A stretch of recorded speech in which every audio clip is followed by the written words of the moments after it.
The Hegemony Collective had ruled the galaxy for over 2 million years, and they had perfected the art of control to an almost supernatural degree.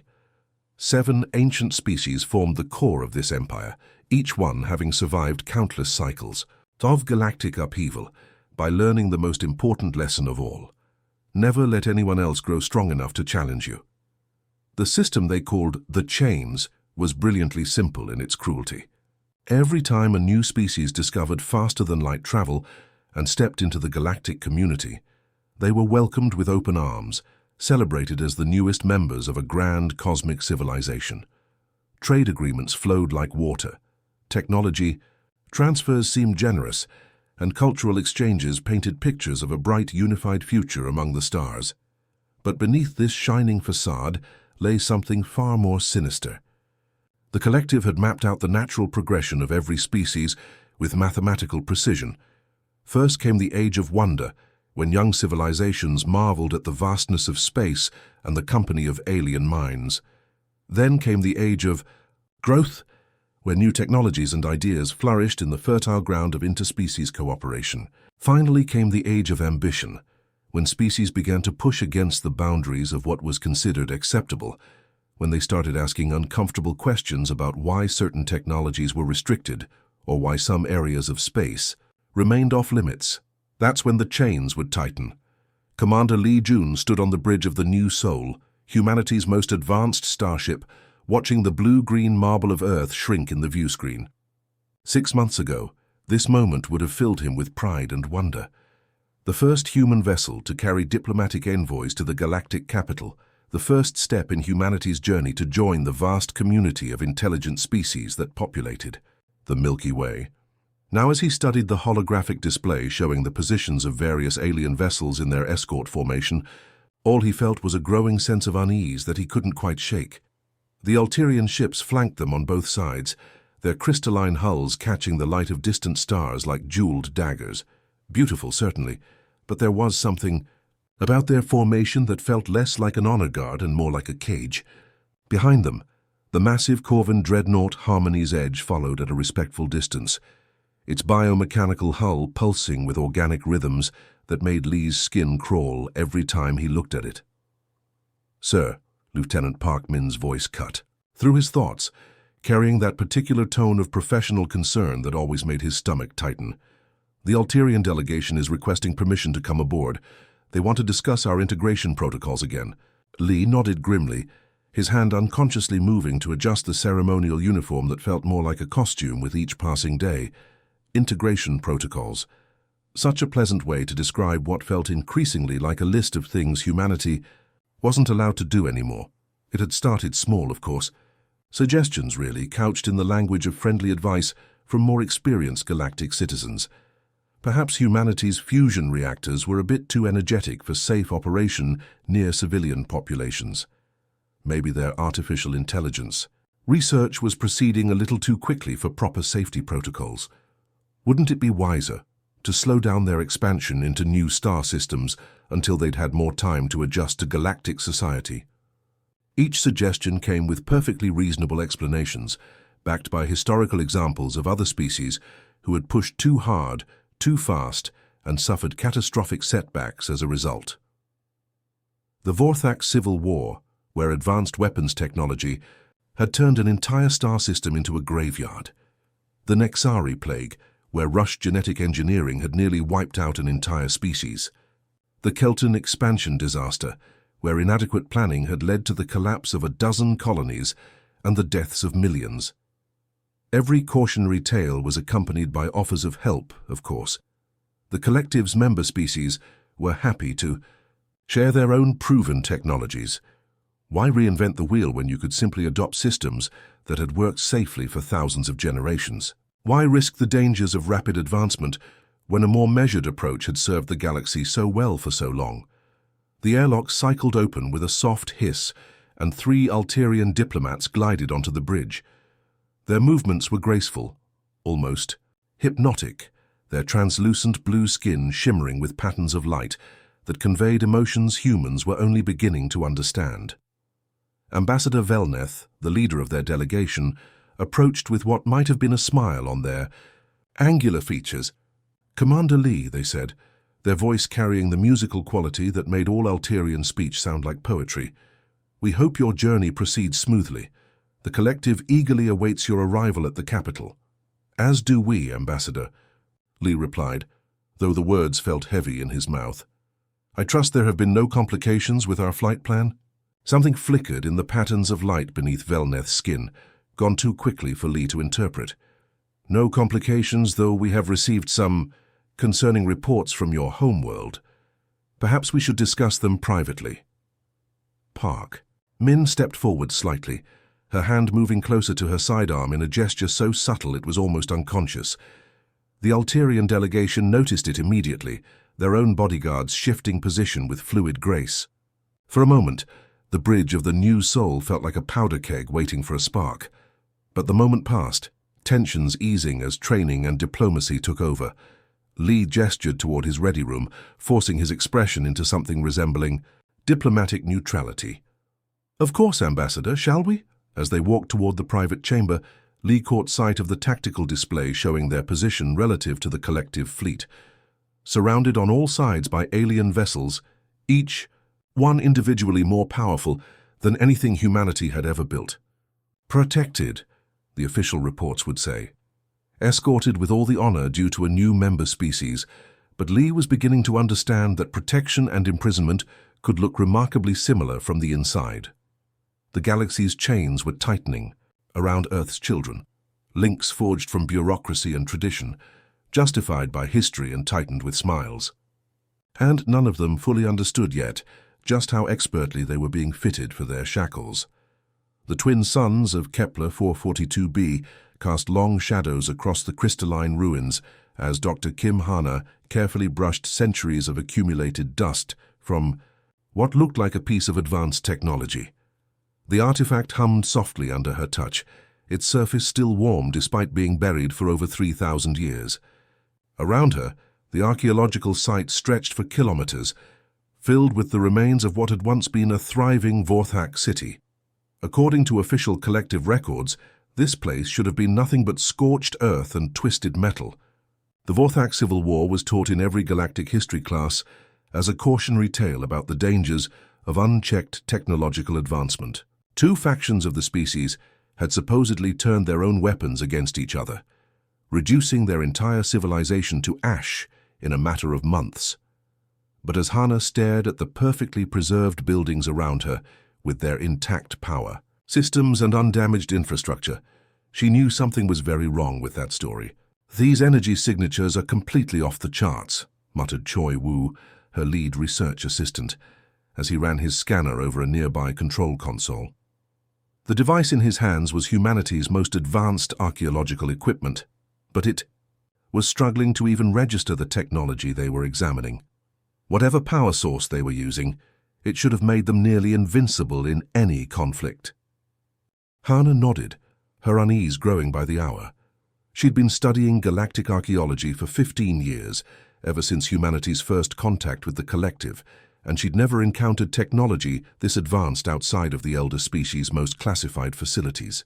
The Vorthak had clearly been on the verge of a massive breakthrough, something that would have revolutionized space travel, energy production, and perhaps even the fundamental understanding of physics itself. So why had they suddenly stopped advancing?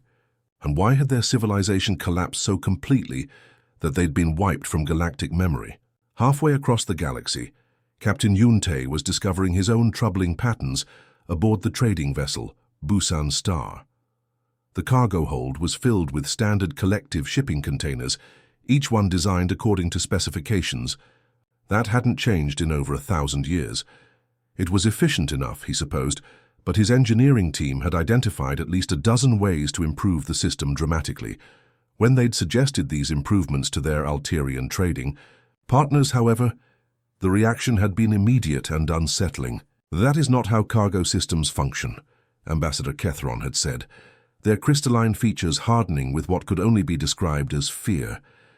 "These designs have been tested and proven safe over many generations. To alter them would invite disaster. Yoon had pressed the issue, explaining how their modifications could increase cargo capacity by 30% while reducing energy consumption by half. The improvements were based on solid engineering principles that any first-year human student could understand.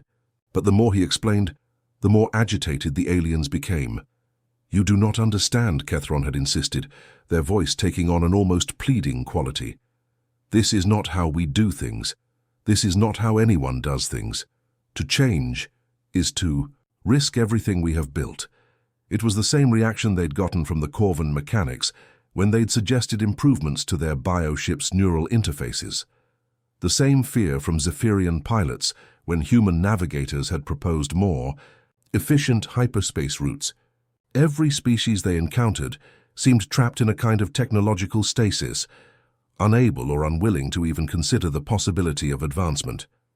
"They keep saying, 'That's not how we do things,'" Yoon reported to Earth Command during his next scheduled communication. "It's like they've all forgotten how to innovate, how to think beyond their current limitations. These are species that achieved faster-than-light travel, but they act like they're afraid of their own shadows when it comes to new ideas." Back on Kepler 442b, Hana was making discoveries that sent chills down her spine. Deep in the ruins of what appeared to be the Vorthak's central research facility, she found intact data cores that painted a very different picture of their civilization's final days. The Vorthak hadn't destroyed themselves in a civil war. They had been on the verge of a breakthrough that would have fundamentally changed the balance of power in the galaxy. Their scientists had developed new forms of faster-than-light communication, revolutionary energy sources, and defensive technologies that could have made their worlds untouchable. But according to the data logs, their research had stopped abruptly.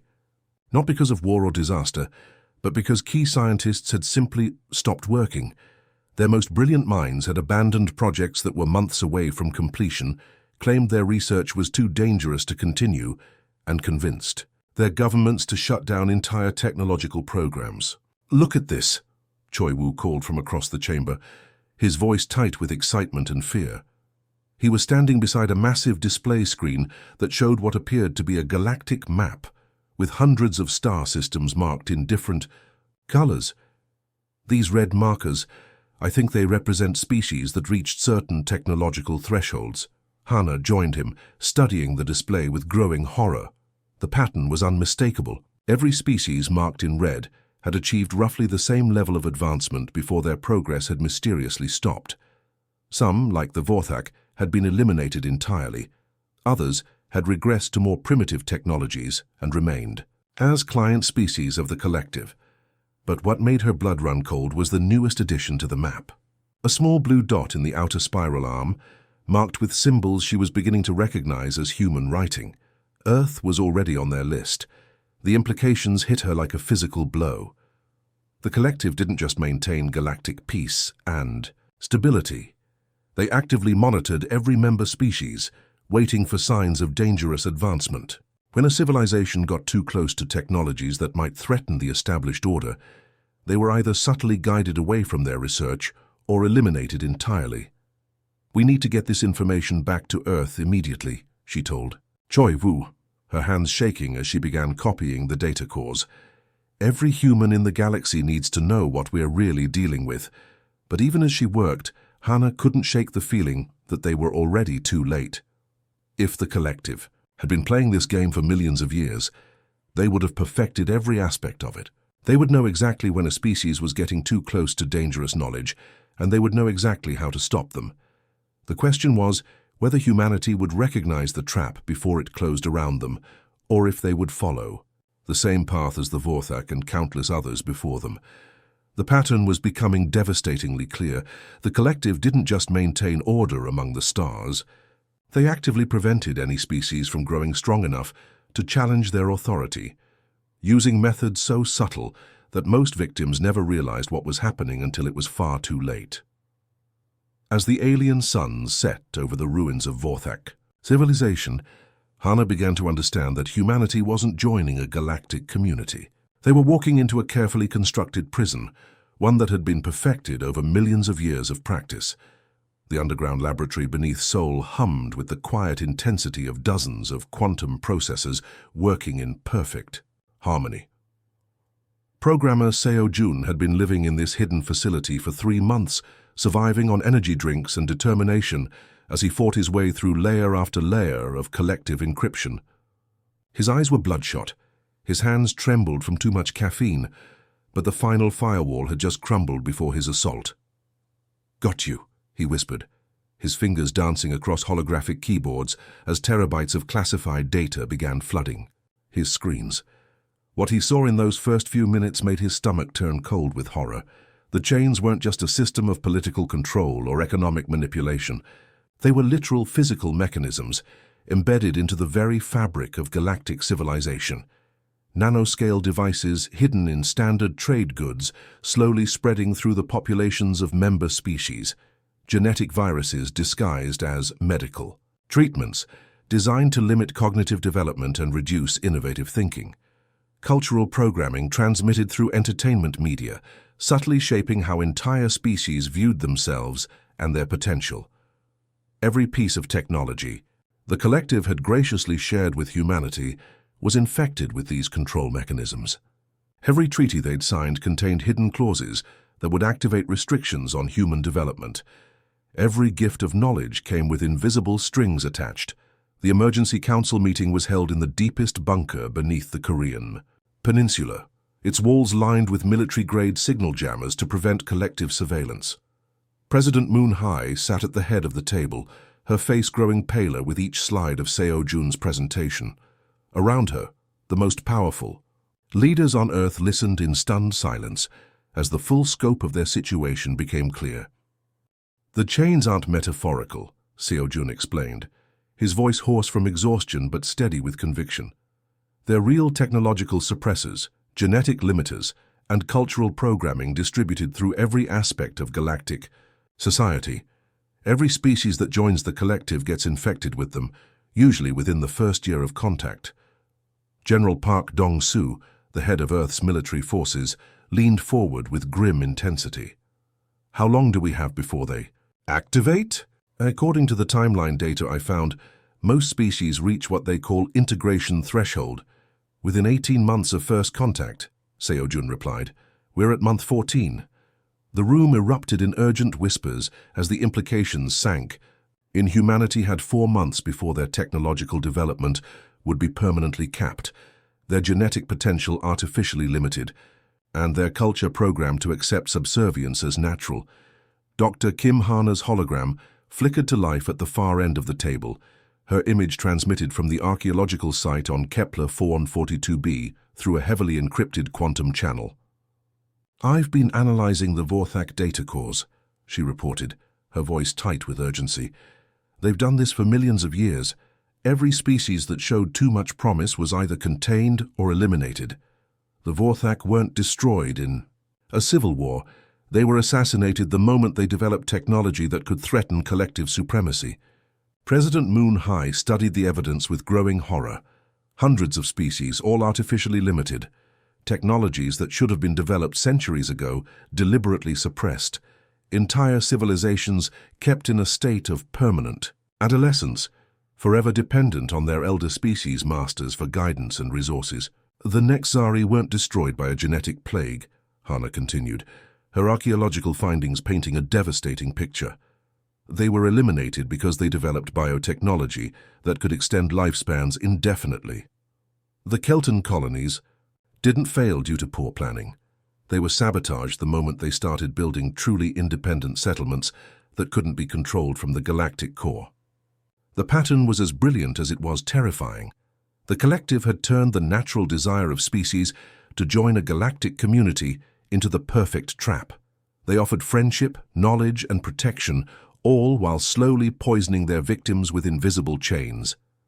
By the time most species realized what was happening, they were already too compromised to resist. But humanity had caught on early, and they had advantages the collective had never encountered before. "We need to warn everyone," declared Defense Minister Lee So-young. "Every human colony, every research station, every diplomatic mission, if we can coordinate our response." Her words were cut off as alarms began blaring throughout the facility. The main communications array was showing massive interference patterns, and the quantum channels they'd been using to coordinate with human outposts across the galaxy were going dead one by one. "They know," Seo Jun said quietly, his fingers flying over his control interfaces as he tried to restore their connections. "The moment I accessed their core databases, they would have detected the intrusion. They're cutting us off." Through the bunker's reinforced windows, they could see the night sky beginning to change.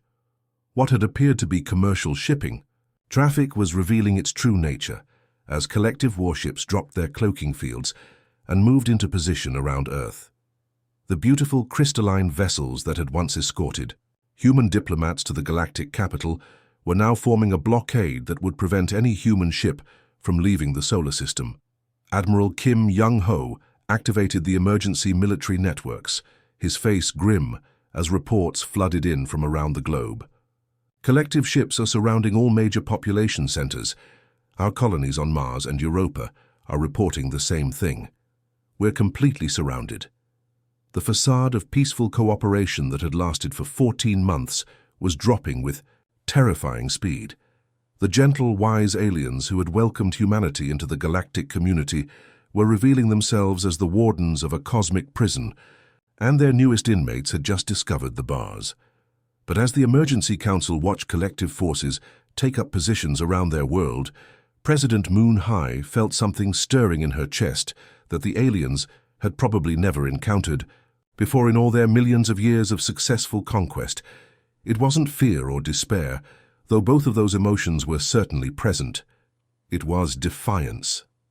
"They've never encountered humans before," she said quietly, her voice carrying a strength that seemed to fill the bunker. "They've perfected this system against species that accepted limitations, that could be convinced to stop pushing boundaries, but they don't understand what they're dealing with." Around the table, the leaders of humanity began to straighten in their chairs. They were trapped, outnumbered, and facing an enemy with millions of years of experience in breaking the will of entire civilizations.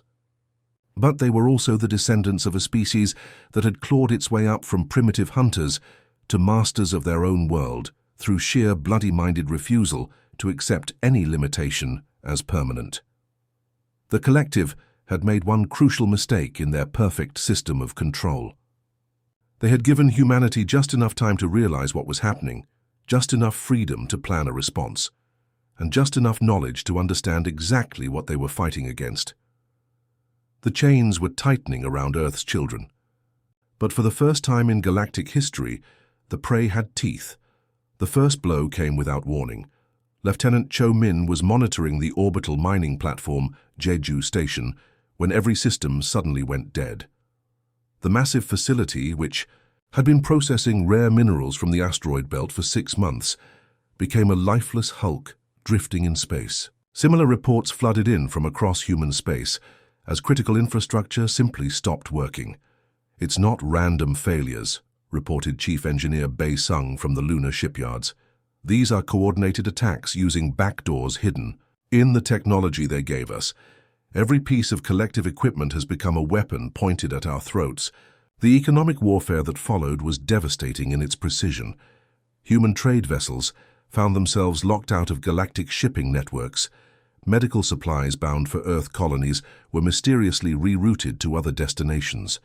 Food, shipments from agricultural worlds, simply vanished from tracking systems. Within days, human settlements across dozens of star systems were facing critical shortages of everything from medicine to basic power cells.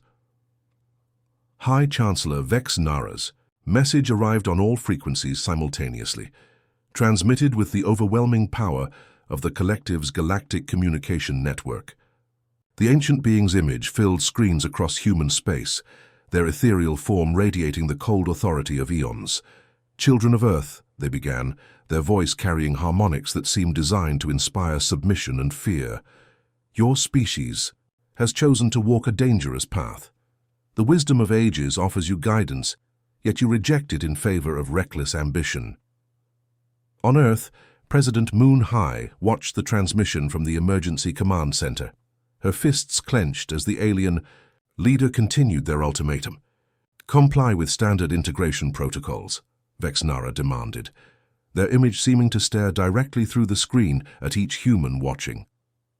Accept the designated limitations that have maintained galactic peace for millions of years, or face immediate and comprehensive sanction. This is not negotiation.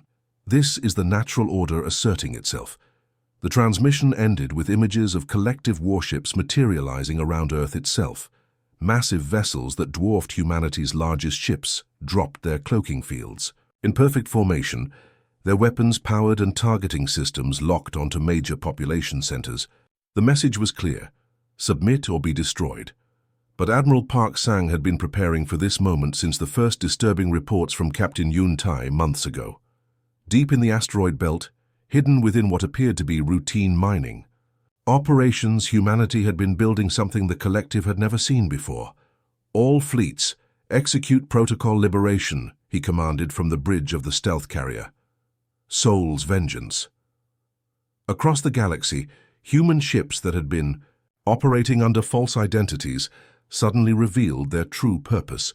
Trading vessels shed their cargo pods to reveal advanced sensor arrays and quantum communication systems. Survey ships activated hidden weapons and began broadcasting on frequencies the collective had thought secured.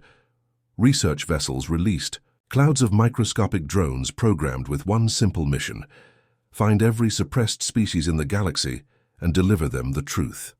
Captain Yun Tai's modified cargo ship, Busan Star, was among the first to reach its target.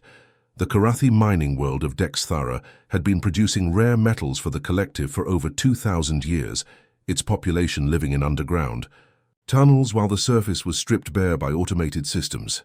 High-tension Karathi resistance cells, Yun transmitted on old emergency frequencies that hadn't been used in centuries.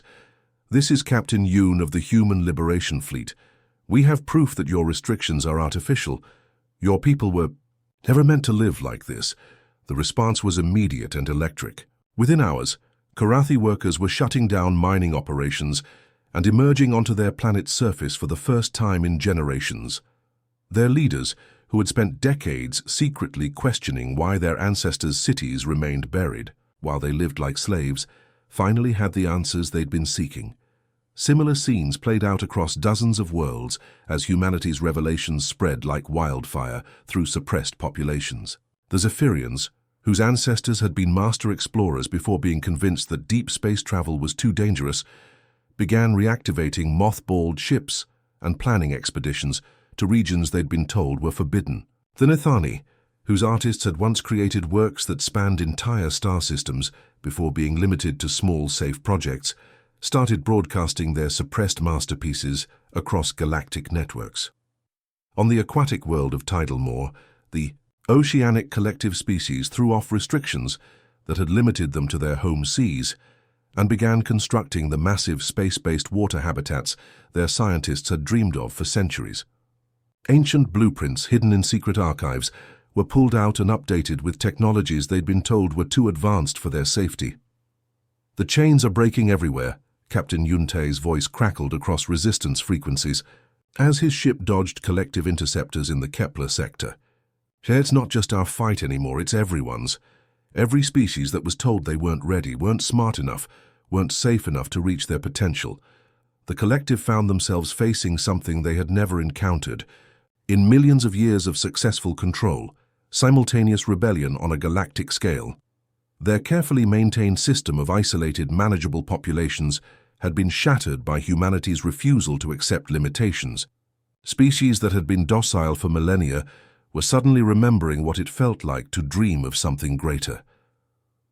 On the crystalline worlds of the Alterian hegemony, junior scientists who had spent decades working on approved, limited projects began accessing forbidden research files and discovering technologies that could revolutionize their entire civilization. Worker drones in collective factories across 100 worlds simply stopped following their programmed routines and began building things their creators had never intended. But the most dangerous development for the collective came from an unexpected source: the client species they had relied upon for millions of years, the ones who had been so thoroughly integrated into their system that rebellion seemed impossible, began to waver. Some of the elder species' own citizens, started questioning why certain knowledge was forbidden, why certain technologies remained classified, why the natural progression of science and culture had to be so carefully controlled. Admiral Park Sang watched the tactical displays with grim satisfaction as reports flooded in from across the galaxy. The collective's response fleets were being forced to split their attention among dozens of simultaneous uprisings. Their economic control systems were collapsing as entire sectors simply opted out of the galactic trade network. Their cultural programming was failing as suppressed species rediscovered their own histories and traditions. They built their entire system on the assumption that they could control information, he reported to Earth Command. But information wants to be free, and once it starts spreading, it becomes impossible to contain. The patient, docile galaxy that had served the collective's interests for so long was suddenly blazing with the fire of rebellion.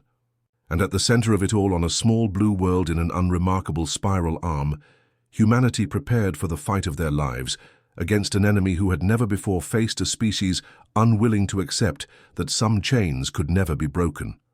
The Karathi homeworld burned with the light of 1,000 construction projects as Admiral Park Sang watched the tactical display from the bridge of humanity's flagship, Soul Rising. What had started as isolated rebellions was now a galactic firestorm that the collective could no longer hope to contain. Their ancient control mechanisms, perfected over millions of years for managing docile populations, were crumbling like sandcastles before a tsunami of coordinated resistance. "Sir, we're receiving surrender signals from the Alterian Third Fleet," reported Communications Officer Nam Ji-hoon, his voice barely containing his amazement.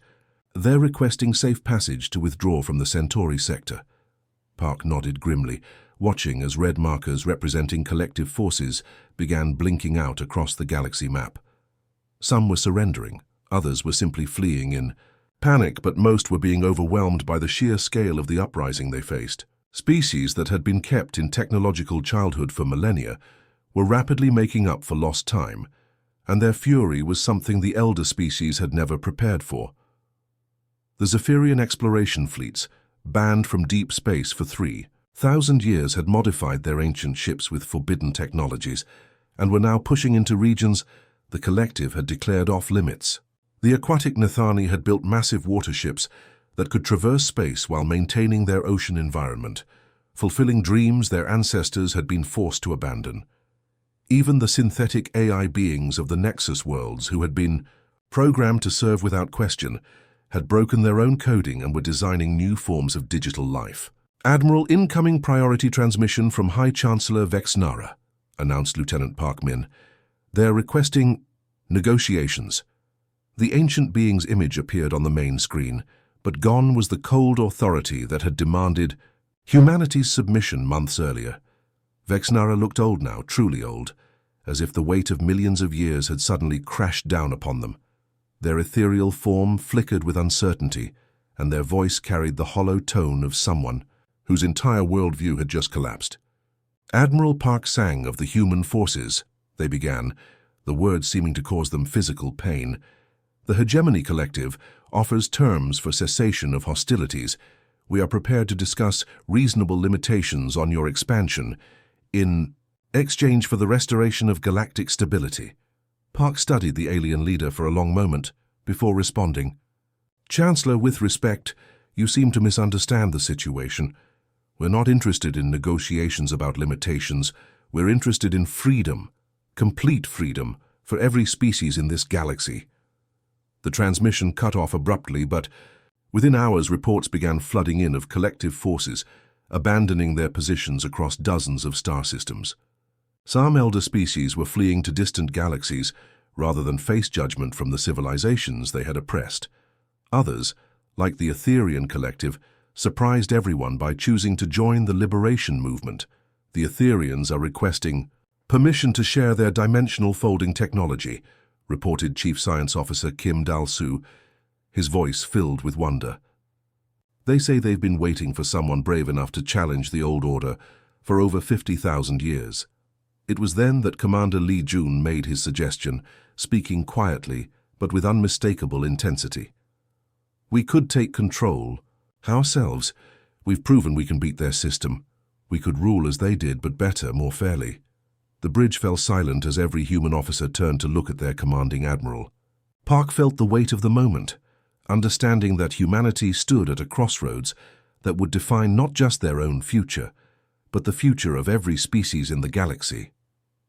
Before he could respond, President Moon High's hologram materialized. Beside him, transmitted from Earth through the quantum communication network that had been humanity's secret weapon throughout the conflict. Her expression was firm, carrying the moral authority of someone who had guided their species through its darkest hour.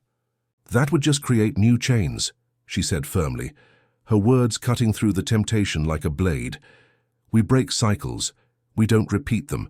The moment we start deciding what other species can and cannot do, we become the very thing we fought to destroy." The wisdom of her words resonated through the bridge crew, and Park felt a surge of pride in his species. They had been tested by the ultimate temptation of power, and they had chosen the harder path. The formation of the new Galactic Confederation took place not in some grand capital, but in the ruins of a Vorthak research station that Dr. Kim Hana had converted into a symbol of renewal.